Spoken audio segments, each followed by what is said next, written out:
gipakaon nila kay nagpatintan sila sa bitin. Salitin. Sige.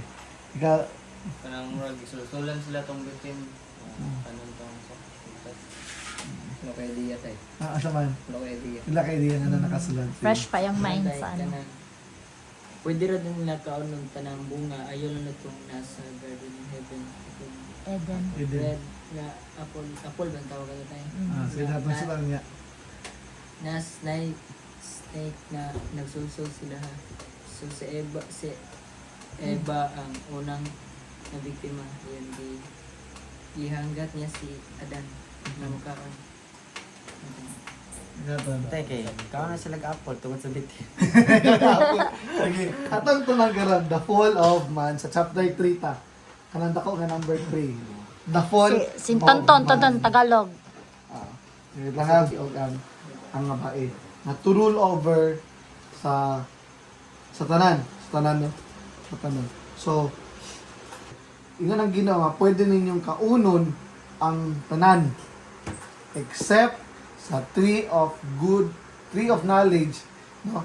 Nga naa sa tunga good and evil. So dili to nila pwede kaunon. Ingon pa gani sa akala sa chapter 2 verse 17, but you must not eat from the tree of the knowledge of good and evil, for when you eat of it, you will surely die.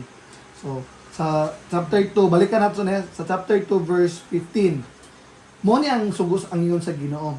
And God took man and put him into the Garden of Eden and take care of it. Then the Lord God commanded, but ingon ang Ginoo, but you must not eat from the tree of the knowledge of good and evil.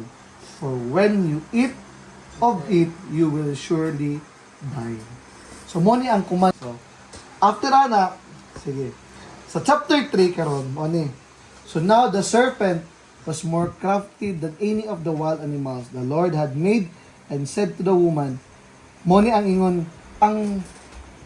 ang snake sa una, dili ka kamang.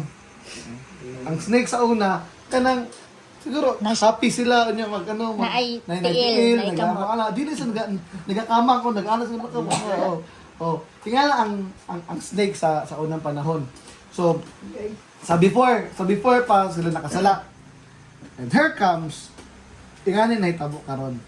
So while si Adan ay trabaho, giingnan na siya ni Adan, pero wala gid siya kabalo sa command gyud unsay mahitabo, no? So moto while si Eve dito nagsusuroy, nakaabot siya dito sa tree. Naa dito ang bitin, no? Naa dito ang serpent. Yung pagkari sa Bible, ang serpent was more crafty than any wild animals.